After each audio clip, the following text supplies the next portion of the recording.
Hello, everyone. Welcome to this week's episode of Hollywood Matrimony Live. We are live on Facebook and YouTube. Please go check out our website, hollywoodmatrimony.com. Obviously, we're on Facebook, YouTube, Instagram, X, Blue Sky, and Hive. Go find us. Go like, subscribe, share, thumbs up, send hearts, send money, send help. But more than anything, just share our videos with your friends. Thank you.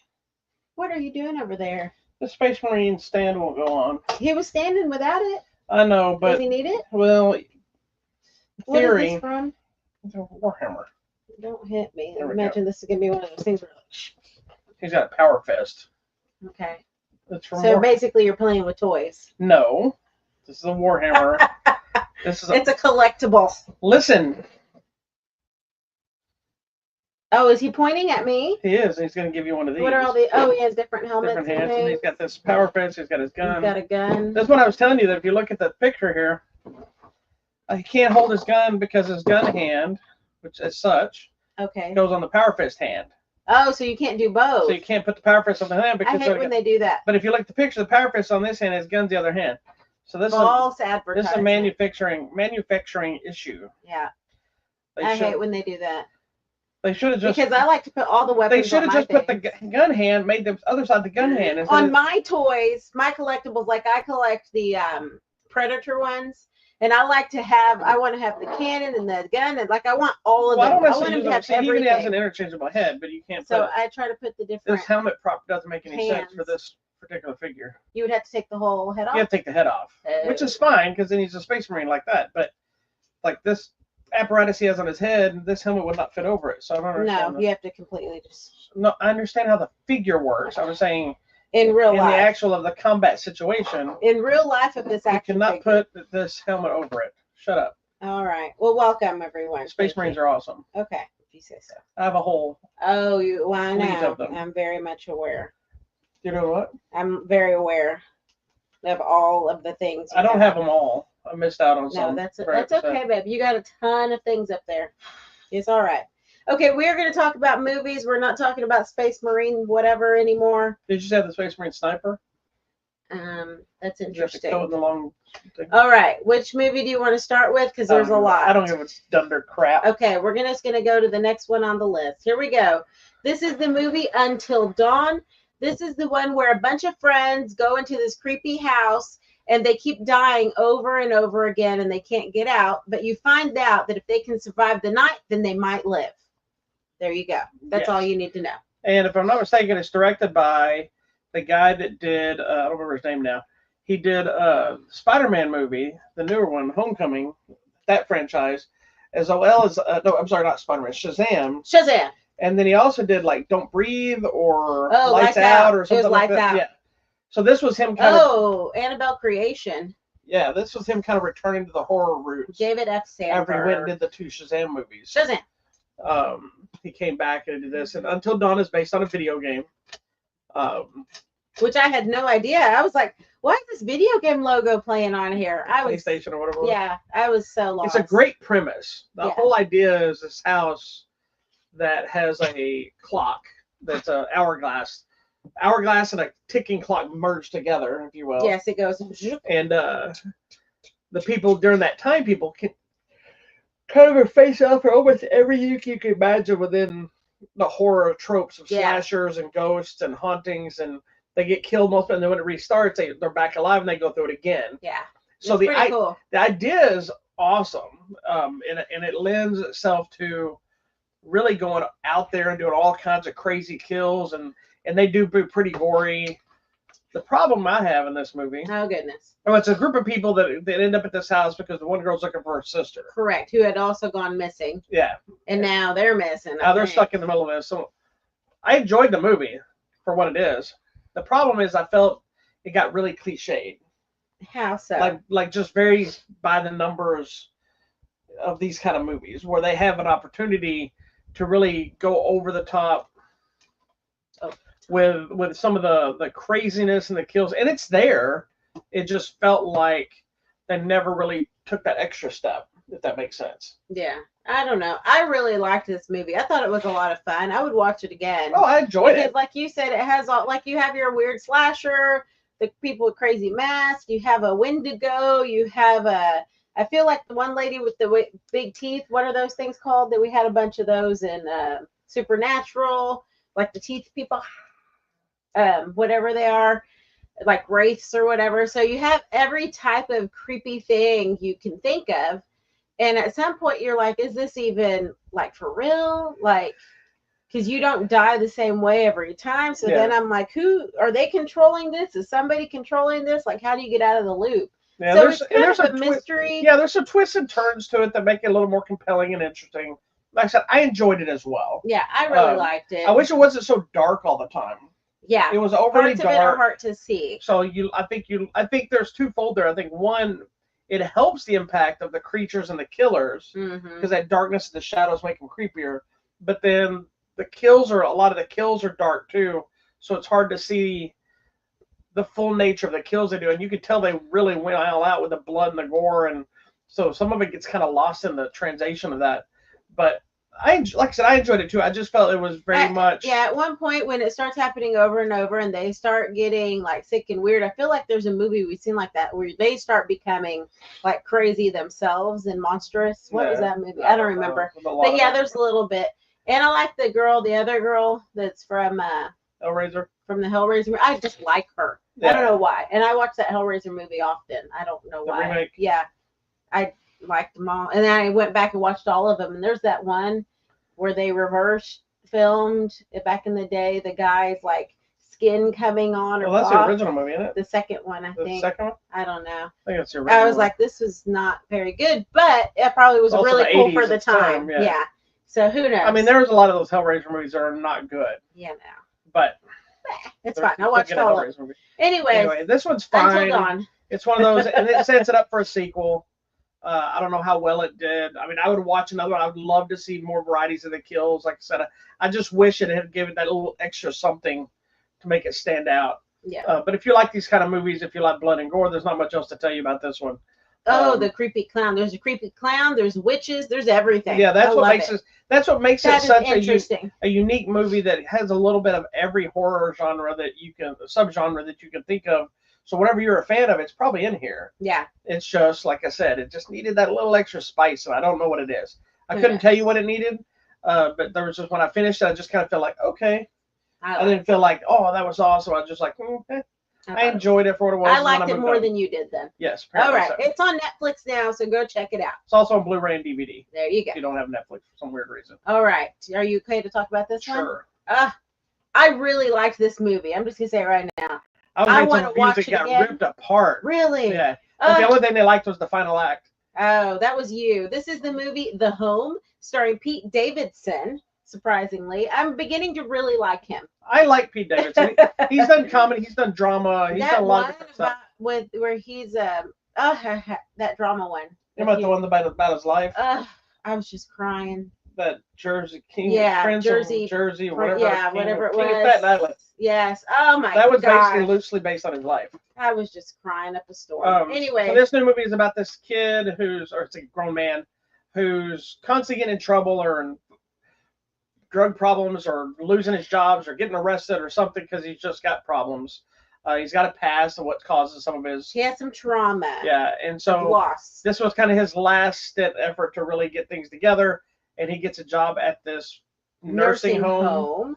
And of course, this is his community service. Yeah, you get to the nursing home, and then weird, bizarre things start happening. I was having some Jenny Penn flashbacks here because Jenny Penn is a way better movie than this, though. He's sleeping, so he's the not the orderly. He's the maintenance guy. Yeah. So they're like, you have to empty all the trashes every day, sweep, vacuum, whatever. And this is your community. And of course, they always say, and don't go over here. So we all know he's going to go to the fourth floor. So of course he's going to break into the fourth floor. But it's because he hears very strange noises and screams and weird things coming from the fourth floor. One of my all-time favorite jokes has that same thing where it's part of the joke said, "Don't go in this room after midnight," and then you tell the joke from there. But anyway. So everything seems okay, and then weird things start to happen. He starts having weird dreams at night, so I'm like, something crazy's happening. Because when you start having the weirdo dreams and you wake up and nothing's there, I'm like, something happened to him. So I knew something was going on.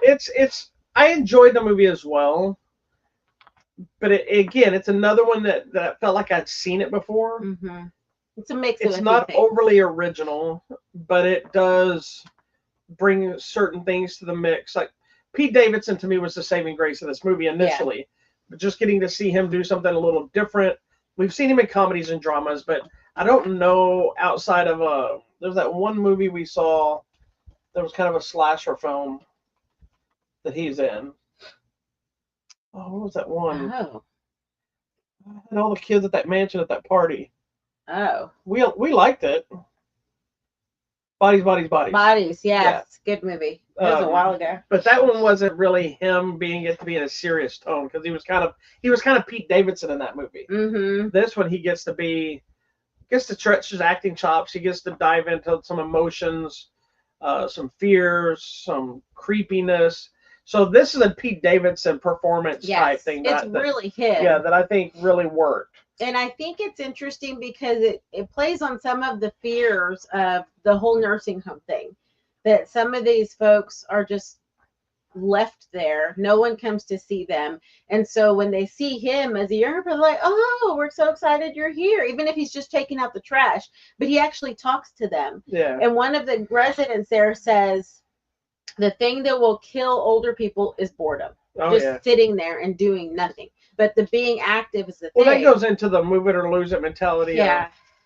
Most people acquaint the move it or lose it phrase to hurry up and speed up. Mm-mm. But it's really just like stand up and move around. Or do something. If you get too stagnant, things don't work anymore. And I tell the seniors that I train pretty regularly is like, it's great to lose weight. Yeah, it's great to get stronger and all this stuff, but it's just better to get up and move so that you can move. And so ditching those mentalities of, well, I can't do this, so I'm not going to do it. Just get up and get through it, and then you can technically walk. You can feel better. I tell them all the time, say, look at stuff like, don't look at your scale, or don't look at, does the shirt fit better? Look at, am I as tired as I was yesterday when I went to Walmart? Yeah. It's those little things that are your successes, and then that gives you the big success then.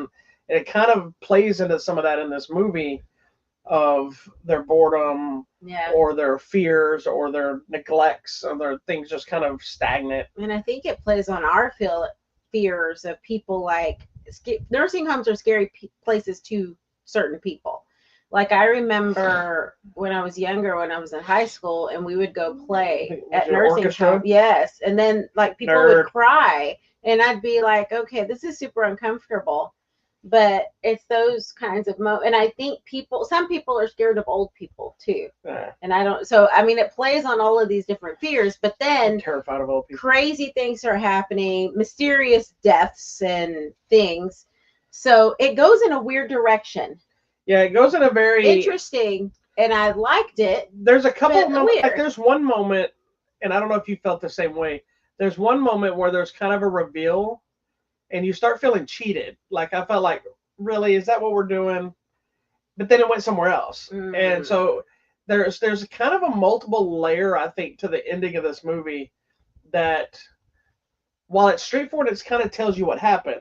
Yeah, there's still some gray area of what really happened, what were they really acting, what were they really behaving, did they really do this because of a lot of these little things that I think played in. To me, the whole movie is worth the final act. Yes. When all the stuff comes to a head, Pete Davidson looks like he's having a blast. It's so fun. It's super bloody, gory. Yes. So if you don't like that, it kind of becomes a whole different movie, but it fits this movie still. Yeah, I loved it. I thought it was great. It's worth it to get. And I honestly didn't think you were going to like this movie. Really? When I finished it, I figured you were going to be like, it was all right. No, I really like it because when we get to that part and he's all like, I'm like, ha ha. That stuff I knew you would like. Yeah, because I like leading up to it, I thought you might get bored because it is slow at times. I was just like, what is up with this one guy? It looks real creepy. I just didn't expect you to, because she came home and I hadn't even asked her about when she went to watch it.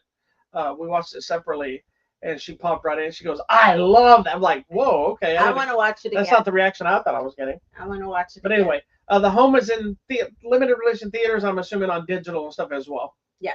So if you want some other horror type film, something a little different than the big budgety stuff, check it out. There you go. Are you okay if we talk about Sure. this next? This movie has no business being funny. None of the Madea movies have any business being funny. So what has happened?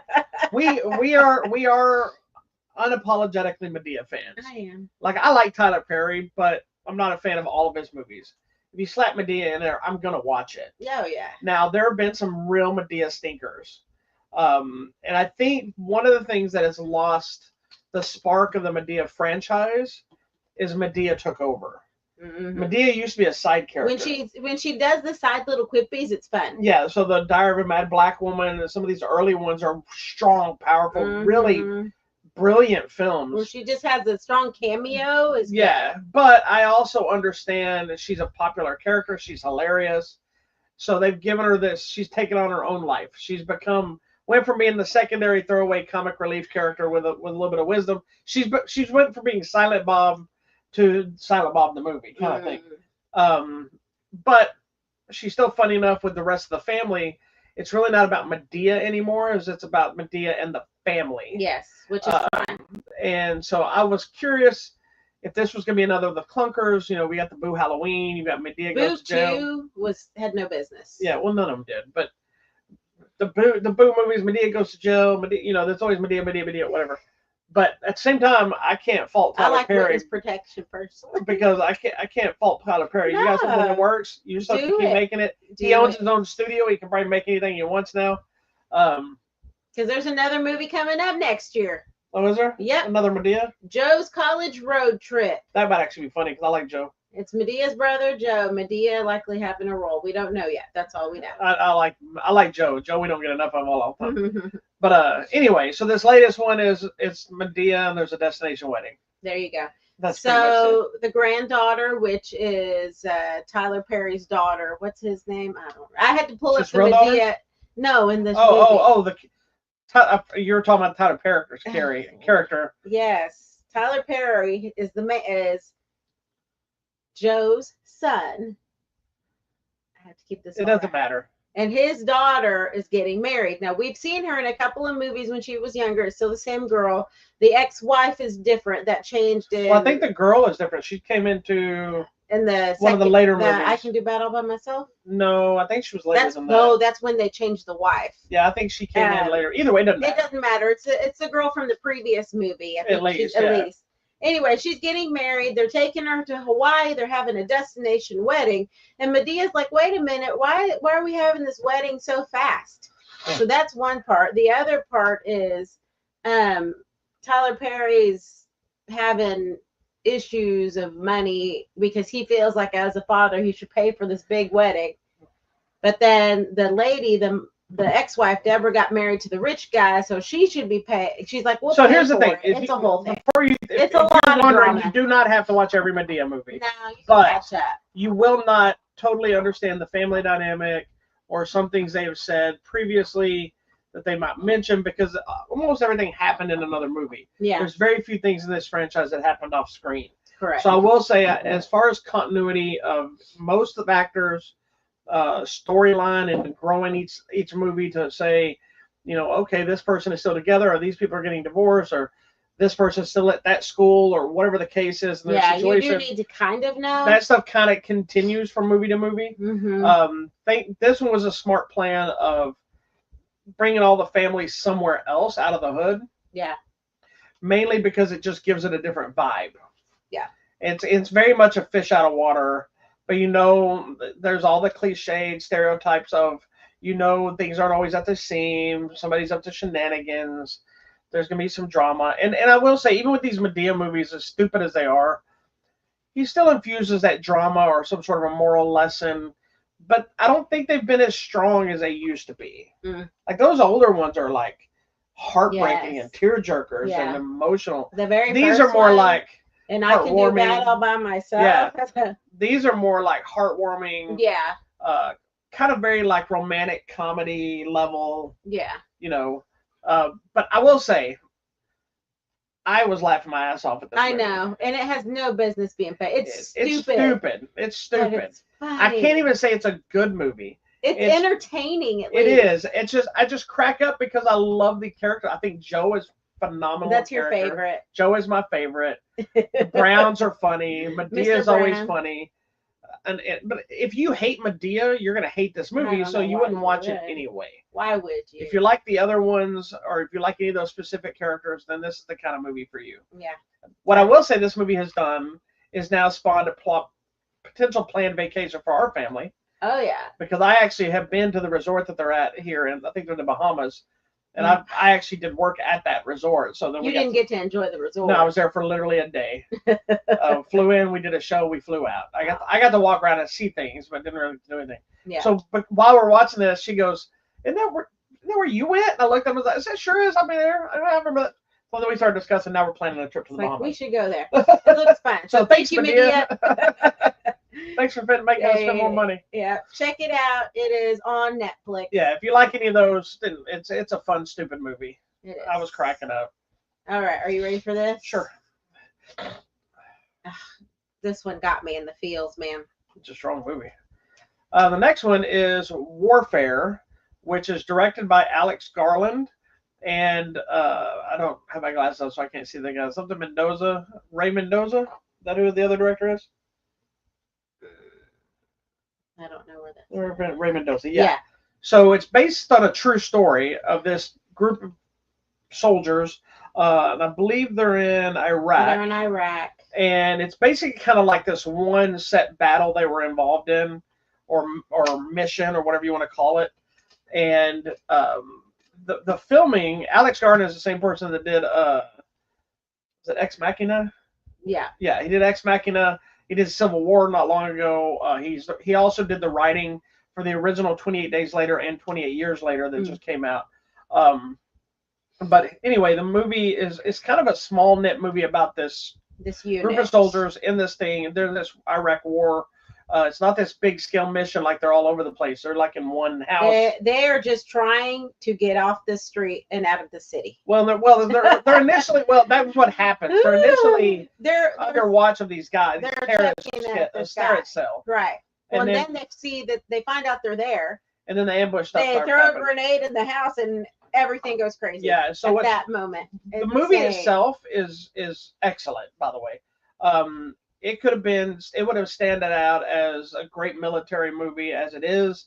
But what makes this movie even crazier and more special is that not only was the Ray Mendoza, is that how I say right? Yes. Yeah. He was actually one of the soldiers that was in this unit.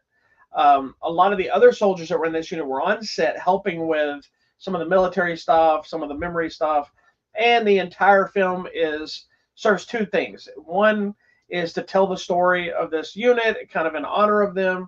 But even more so, there's one character named Elliot who is injured in the movie, but he has no memory recollection of this mission. So they kind of put the entire idea together based on the memories of all the guys so that he would have a record to remember the mission. I'm sorry. This drives me. I'm like, oh my gosh, I got chills. Are you starting to cry again? Yes. And they do a proper ending. I don't think this is not in the movie. This is the real life part. This is the real life story of why he's like, he didn't remember. I mean, he was so out of it. And at the end, they do a proper ending of the movie, and they show the real guys with the person that plays it. They were with him on set. They showed them on set, where they were, all that stuff. They show side by side, and some of them their faces are blurred out, so either they didn't want to be involved, or they're still active. Some are still active duty, which I'm like, why would you go back after this? Why would you go back? Because that's what they do. But that's what they do. The movie is initially it's kind of a slow burn. Yeah. It's a lot of the boredom. There's not a lot of music. They're just sitting around talking, waiting like typical stakeouts. They're like, okay, this guy's moving to this door. But it's compelling because you're like out now. Like I don't know if you felt this way, but as you're watching it, you're getting a little uncomfortable and uneasy because you know something's going to go wrong. You know something's going to happen. Or when is it going to go down? And with every turn, like they get a little amped up a little bit, or they're getting a little too jokey and happy. You know that's usually something blows up, and nothing happens until you're kind of calmed down a little bit, and then the real stuff starts happening. And then it's the moment that grenade comes into the house. it's nonstop for the rest of the movie. Insane. It's constant shooting and fighting and survival and planning and what do we do and how do we get out of here and communication. And I also felt because of the connection of the people involved, it felt to me, and I'm never military, so I don't know, but it felt to me the most accurate dialogue of coding. And yes, because there's stuff that I was like, okay, what? But it's because they're not translating it for us. They're not dumbing it down for us. They're saying what they would say, and the abbreviations and the slangs and all of it. And I'm like, okay, I think I caught. I know we see all that. Caught up now. I know we see and hear that in movies all the time, but this just seemed overly abundantly accurate. Where in a regular movie you hear a few of those things and then a lot of normal chatter. Yeah. No, almost like they want the audience to make sure they understand what's going on. This one seemed very much just what they say in the codes and the abbreviations. Yes, and I could be completely wrong. This could be in all movies that they've done, and I just don't see it as much. This was different. But this one, I felt like I was in the middle of it, and you feel like you're thrown in the middle of this situation with them. Yeah, and it's just crazy what happens. And then at one point, I'm like, just leave. I'm like, run, get in the thing, run. And they're like, not everybody will fit. And I'm like, no, don't leave me here. And she's like, why are you going back in? It's like, why would you go? Like, but they do. Like you said, that's what they do. They're a different breed of people. These people just do that. And, that's why everybody that talks trash about what they would do if something happened and this and that, all of us do it. We all say, man, you don't do that to my kid. I'll be the first one to. You don't know the kind of person you are till you're in that circumstance. Well, and the other thing that was interesting, it's shot and presented in real time. Like that long, like I'm anxiously waiting for the next truck to come back. That hour and a half, that's how long it took. But he's like, okay, 5 minutes. And it's literally 5 minutes. Yeah. He's like, okay, 2 minutes. And I'm like, woo, come on. This guy's bleeding. It is, it's intense. To me, one of the best military war type movies in a long time. Well, it's because the real guys were telling their story. But it's because it felt real, and the cast is great. It's a lot of Will Poulter. I don't remember his name. James Gandolfini's son's in it. Who else? It's funny is seeing that one kid that I normally see with one from the Millers. The one that you always see being like the goofy. Yeah, he stopped doing that a long time ago, dear. No, but even so, when I saw him in Midsommar, he was still being kind of like. He was Adam Warlock. He's in the show The Bear too. Oh, is he? He plays one of the chef Joseph Quinn, who's currently Johnny Storm in the Fantastic Four. Cosmo Jarvis, who was in, I forgot what it was, but I just looked him up. He was in something I liked. Anyway, it's got a great young cast. Yeah, it's really good. It's an. And I like they didn't all look like people you imagine soldiers. They look like people. Yeah. And I think that's why there was such a great cast. Yeah, I agree. And then at the end, the real life, what's his name, Elliot, is there, and you see the effects of everything. No, I'm just kidding. This is after credit. I know, but now they don't. Sorry, know. It's based on a real story. I know, but never mind. You're did I mess up the thing? You don't know if he survived or not before it. I said never mind. It doesn't matter. Okay, well, some of them do and some of them don't. But you said at the beginning. I know that. The whole point was so that Elliot would know what happened. I know. But I'm just saying, with everything, how do you not remember what happened? But trauma. It was intense. At one point. Well, you got to remember that when what goes down, there's not a lot of focus on anything else at that point. Yeah, at one point there's survival. They're trying to stop bleeding. There's several people that are injured. They're trying to stop the bleeding. Oh my God, there's a moment that, speaking of stopping bleeding, that I thought was one of the best moments. It felt like the most realistic thing too, where normally in a movie they just rip your shirt off and they tie off a tourniquet or something because somebody's bleeding out, and they're like, the guy's hands was shaking too much and couldn't get the tourniquet tight. Eventually, another guy had to help him do it, but prior to that, they didn't have one. He couldn't get it because they didn't have anybody to help him with it. Yeah. So he just puts his knee on the guy's leg and just knee in the wound. He just steps on it so it'll stop the bleeding. And then one guy accidentally bumps into him. Like he's like, he's injured. And then I like the one guy that comes in there from the other unit. Comes in at one point, and they're trying to get him out of there, right? Yeah. And he's like, can this guy walk? And they're like, no, we don't think he's gonna walk. And he kicks the guy in the foot. And he goes, come on, man, get up. But the guy's laying near death, and the other guy's stole stuff, and he's like, get off him, man. And then I like there was one of the other guys that was just like stunned into silence. He couldn't even move. Yeah. Then the one that was the leader of the first group, he's like, he wasn't visibly injured, but he's like, that's also something else. He's like, my head is not That's right. also something else you don't see often, where they let the lead guy not be the strongest all the time. But he's like, my and head here is he not tells right, the next dude. guy that comes in, I need you to take it. You need to take point. I'm not okay. Yeah, because his head was jacked up. Yeah. So, and it wasn't even so much of an injury as much as it was just shaken and what he had gotten. He got hit and everything. I'm just saying, but he wasn't like bloody and couldn't move or anything. He just was so emotionally and mentally off at this point. He's like, I can't do this. You're gonna have to take point. Yeah, and then the other part too is, and the fact they didn't mock him about it. The guy just took point and moved on. The other thing that's random is there's a family in this house. Yeah, they took over their house, and the family's still there. Right, and they're just there the whole time. Yeah, these poor people. But at one point they're throwing themselves on top of the people to try to protect them. Yeah. I mean, people that probably hate us or them, and they still hated them when they left too, even though they were trying to protect them. They were trying to protect. There's so much happening in such a small. It's an excellent movie. It's available now on Blu-ray and DVD. I can't even. I'm sure it's on digital as well. It's a little bit hard to watch sometimes, but it's so good. It's really important, I think, that we watch these things. Yeah, you can rent it on the line. Yeah. All right, let's talk about something happy. I was going to save that for next week, but okay. Oh, do you want to? No, go ahead now. No, go ahead now. No, because we can go to here. Let's do that. Did you delete the other one? Which one? That's all there was. Oh, was it? Did we talk about Superman last week? We did. We had a whole Superman thing. I just don't remember. Okay, that's fine. But I didn't get to share my favorite Superman. No, that's fine. Super. No, let's do both of them. Are you sure? Yeah. Okay. It's fresh. So the next one is the Netflix movie this week, which was the highly anticipated movie we thought would never going to ever happen. Did we even need this? Huh? Did we even? No, we didn't need it, but people have been asking for it for years. Oh, okay, well there you with Happy Gilmore 2. So we went back, and it's been forever since I sat and watched Happy Gilmore, which is hilarious. I didn't even remember it. Yeah, so I remember every moment of it, but I just hadn't watched it. So went and revisited it, which is also on Netflix, but it is leaving Netflix this week. Yeah, so watch it now. If you want to watch it again before you watch the new one on Netflix, then you better do it now. I think you have until Wednesday.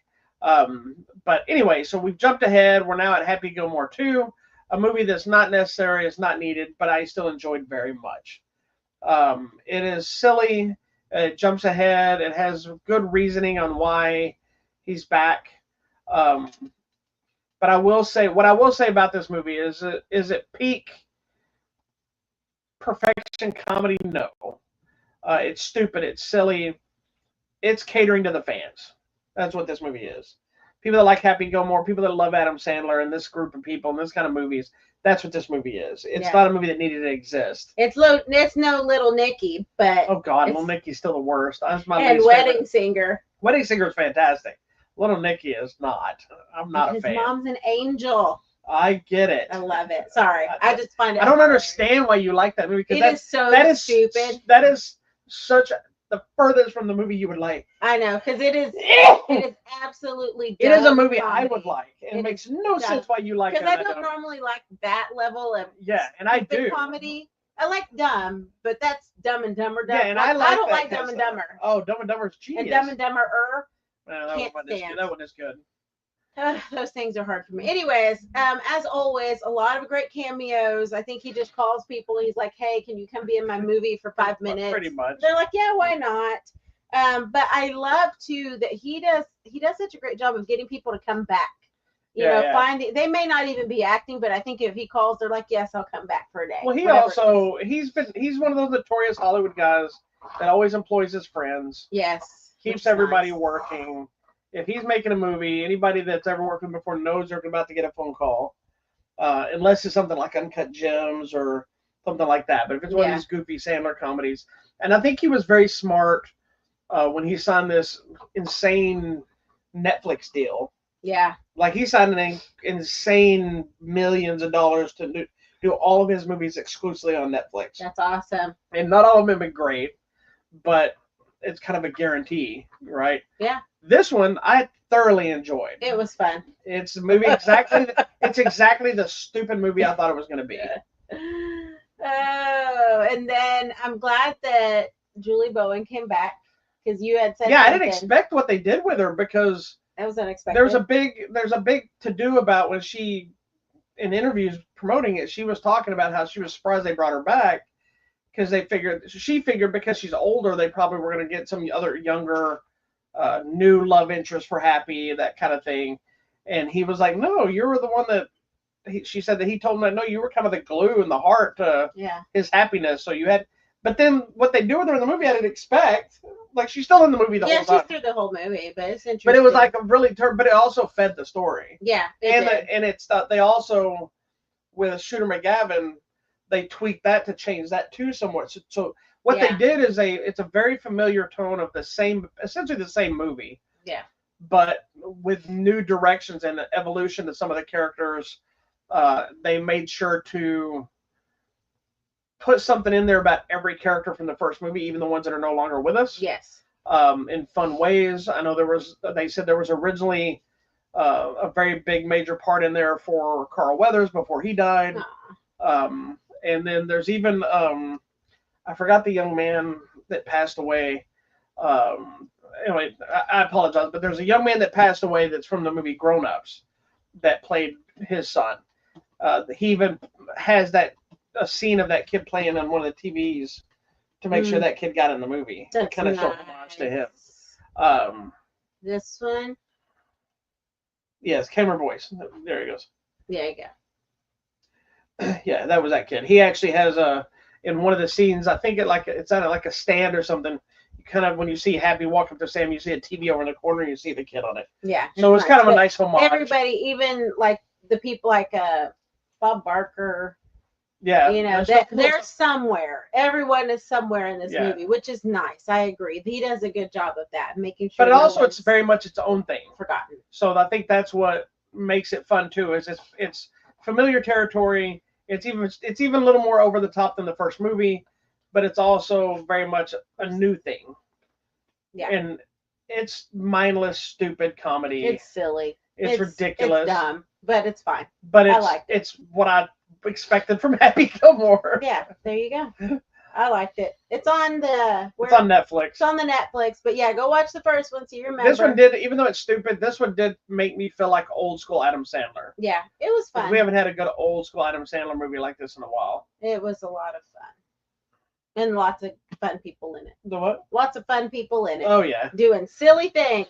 Yeah, the cameos are insane. They're between the golfers and the football players and the musicians and the other actors and just people that show up. And like Steve Buscemi, which isn't really a spoiler because he shows up all the time. Yeah. His cameo has very little dialogue. His cameos, he's in there a lot. But he's just doing inappropriate things to the whole movie and very rarely talks. Yeah. So that just is like, to me, that was, as an actor for him, one, to take your pull, but also to take somebody. Steve Buscemi is a very respected actor now too, and to show up and do these weird, stupid little moments and say he was probably there for like 2 or 3 days to shoot some of that crap. Yeah. Anyway, it was good. Sadly, Rob Schneider had a cameo too, but screw that guy. All right then. I used to be a massive Rob Schneider fan, but now he's a douche.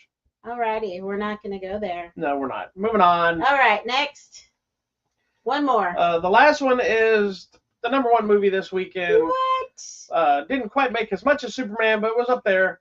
Is the Marvel's first family, the Fantastic Four, first steps, makes their way into the MCU for the first time after 4 other Fantastic Four movies that were not overly great. Oh, okay. One that never got released physically, really never got released. It was shelved, but it got bootlegged. Then the 2 big budget ones, and then the one that just kind of got treated horribly bad. So anyway, but now we're in the MCU in a different way with the introduction of this Fantastic Four. I had theories going into this movie. I was on point on most of my theories. There was a couple that weren't what I thought they were going to be. And the biggest thing is we finally got Galactus, and he wasn't a cloud. Was that a big deal? Yeah, because in Rise of the Silver Surfer, Fantastic Four, Galactus is in that movie. He's a cloud. Oh, okay. How is that not a big deal? Did you see what he looked like in this movie? Yeah, he had a big... Now, do you think being that or being a cloud would be a big difference? Well, the cloud adds a level of mystery. No, he wasn't hiding in a cloud. He was a cloud. Okay. That didn't have a level of mystery. It ended up pissing people off is what it did. Okay. Anyways, tell me about this one. Don't get all... I am not the biggest Fantastic Four fan as a comic book. I love the Thing. I'm probably like you. The Human Torch stuff was more.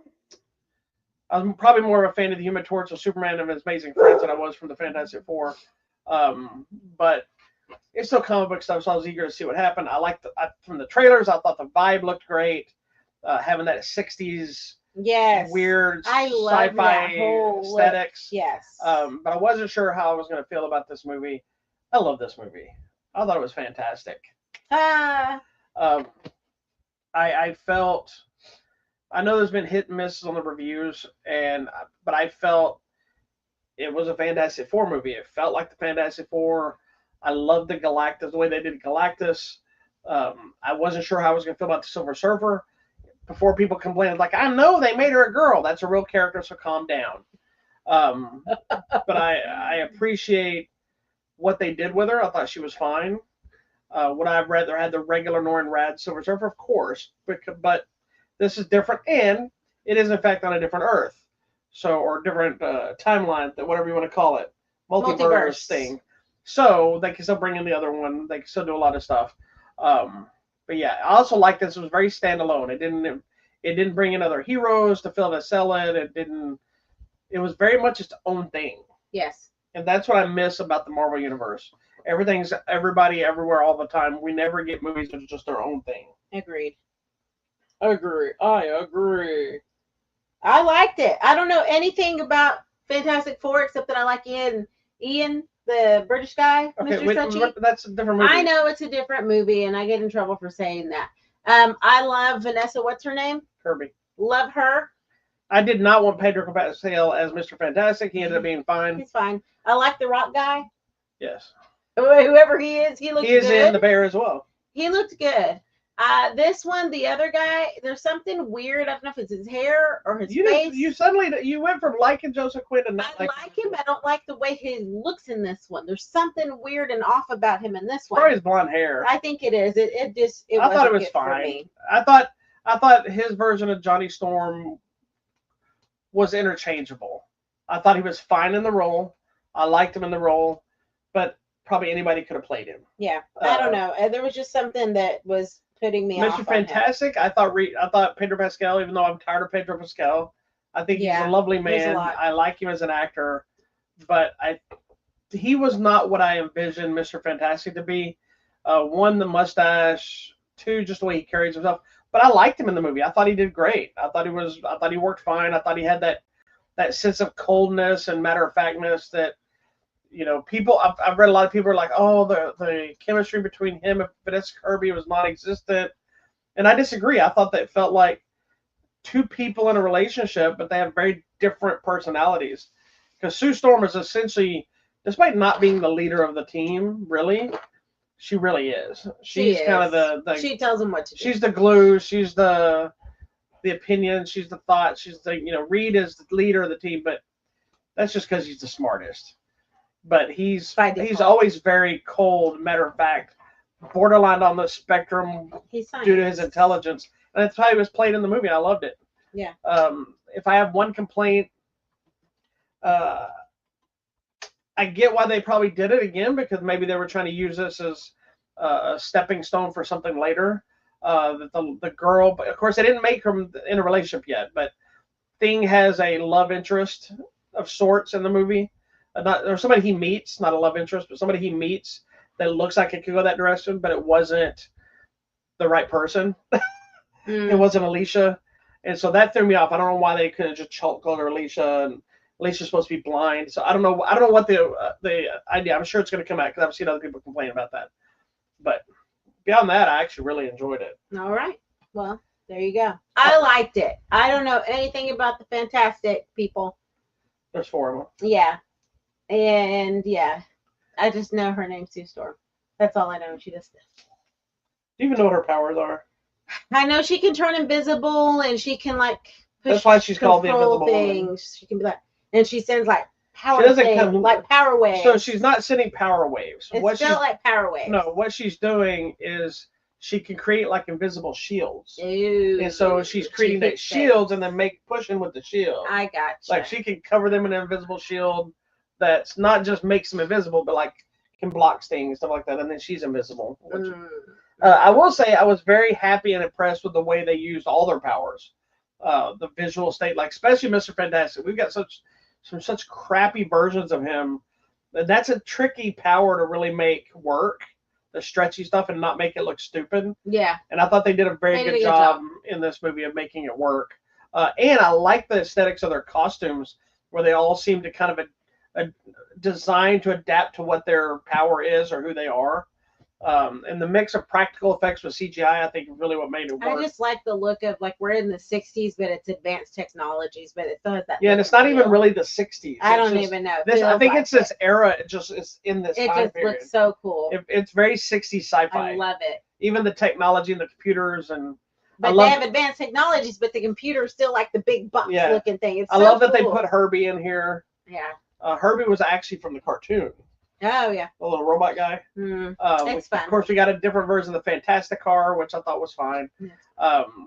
But yeah, the use of, which I didn't know a lot of this going in. It wasn't until after I've seen a lot of stuff. There's actually was a guy in a thing suit running around doing certain things. Nice. I love that. So it's a different actor doing him. Galactus, the actor, was actually in a full Galactus suit. Oh, I love that too. And he said that they had to light it. I think they had to light it from the inside or around him so that when they were trying to shoot it, that it would still get the same because it's camera pickup, so it wouldn't glowy. like it wasn't a forced perspective so much, because he's like, basically, I think he was in a full room in the full suit and like smashing boxes and stuff to simulate him smashing stuff in the city. Nice. And then, of course, Silver Surfer, she was just she's like, I had a tennis ball in this, and it was like. She was just standing there. Yeah, but no, I really, really like this movie. I didn't expect to like it as much as I did. I've heard mixed people that some people thought it was okay. Some people were like, I should have seen Superman again. Yeah, but I like them both. I think this was a great introduction to Fantastic Four. And big props to Paul Walter Hauser for getting to play Mole Man. You were so excited. I was. I knew he was in the movie. So many cameos. But I didn't know what he was playing. There is a scene that I've heard that I hope it gets in a deleted scene or gets put back in the movie when it gets released on home release. That apparently there's a scene with Sue Storm and Mole Man that have a bigger dialogue that's more important to the story. But anyway. That's all. It is. I think this is another good step in maybe getting Marvel back on track. I haven't really hated any of the Marvel movies, but there are ones that I can see them kind of not having the same intense power or the same focus they did at one time. I think this one, again, I hope we get the next Spider-Man movie like this, which Sony not going to be. But I wish they'd start introducing characters and let them all have their own movie before just introducing everything else. Yeah. They're like, the original group, we got movies by themselves. Yeah. Then they start introducing everybody in Civil War and all this stuff. And then at least like when they introduced Black Panther, they went back and gave him a movie of Black Panther, and we got rid of everybody else for the most part. But like Spider-Man, you give him a movie, but you immediately got to throw in Iron Man, you know. And so I get why they're doing it, the interconnection thing, but I'm ready to disconnect. All right. Read it like a comic book. Like I'm reading a Fantastic Four book. Fantastic Four's here. Yeah, every so often Iron Man or somebody shows up. But I don't need it every movie. Correct. So yeah, I liked it. It was really good. We'll see what happens. All right. That's that. Tell me over there what's coming out. Not a lot of big stuff. Speaking of Marvel, we got the Thunderbolts is coming to Blu-ray, DVD, and 4K, which I really enjoyed Thunderbolts. Yep. Billy Madison, Adam Sandler movie, is coming to 4K. Ace Ventura is getting the 4K treatment. There's a Jet Li collection coming to 4K. That has a bunch of Jet Li movies. And I think that's all of what I have right now. Alrighty then. Well, coming out in theaters or on the line on Wednesday, July 30th, there is a new Prime Video War of the Worlds movie. It's a new version. All we know, there's not a lot of information. Just that it says Just remake of War of the Worlds, but it says more similar to District 9 with themes of privacy versus surveillance. This isn't the one with Ice Cube, is it? Yeah. Yes. Okay, yeah. The Ice Cube, this one's using a lot of AI. Yeah, so it's more about AI and surveillance technology versus instead of just straight up aliens. I don't know. It doesn't look that great. We'll figure it out. I'll watch it because I love Ice Cube. It's on Prime Video too, so it's that's what I told you the other day with Eva Longoria and Ice Cube. And I saw it and I was like, really? It just doesn't look that good, but I like Ice Cube, so I'll watch it. We'll watch it. Then coming out on Friday, I know everyone's going to be all excitable because Friday, The Bad Guys Part 2 comes That's out. not what I'm excited for. So for all the ladies that were all like, ooh, the wolf, because there was a whole thing online. How People sexy just thought he was just so sexy, and we're I do having want to see this. like Clooney fantasies. But this is the one where the bad guys face the bad girls, right? I think this so, one. yeah. So I think it's going to be a lot of fun. Yeah. I know what you're waiting for. Naked Gun. This is a new It's a or continuation. sequel. It's a sequel. It's a sequel, technically. How long ago was that? Oh my God, it was the 90s, 80s. Leslie Nielsen died a long time ago. Naked Gun 33 and a third will be the last one. 1988 was that one. 1991, 1994. Yeah, so 94 was the last one. Okay, well, you get a new one. Yeah, so the new one is Liam Neeson playing the son of Frank Drebin, who was played by the late Leslie Nielsen. Mm-hmm. I cannot wait. This trailer looks fantastic. Oh my God, the promos, they just set up an OnlyFans for the Naked Gun, and I subscribed. Is it just a Naked Gun? It is just Naked Gun posters, but with sexual undertones. So it's like, we set up an OnlyFans, and it says the Naked Gun is just a picture of a bunch of fans. And then it has stuff that's like stupid pictures, but they're like something about a taco, and then it makes it pervy. Oh my God, it's so funny. Anyways, also coming out on Friday, there's the new Netflix movie of the week, My Oxford Year. Anna goes off to Oxford University and then meets a charming local, and everything changes. This sounds like you. I know. Coming to Apple TV Plus, the new miniseries starring Jason Momoa, Chief of War. Visually, it looks fantastic. I believe he actually created it. Okay. So it's regarding the colonization of Hawaii at the turn of the 18th century. So I'm excited about that one. That's the one we were supposed to go see. We ended up that's okay. And then there was one other thing. Nope, that was it. Hold on, I have something I'll tell you too. Okay. Because I have a screening link for it. Oh, okay. Yeah, tell me. Let me find it real quick. Apologize. You were unprepared. Oh, when does this one come out? And or ill prepared.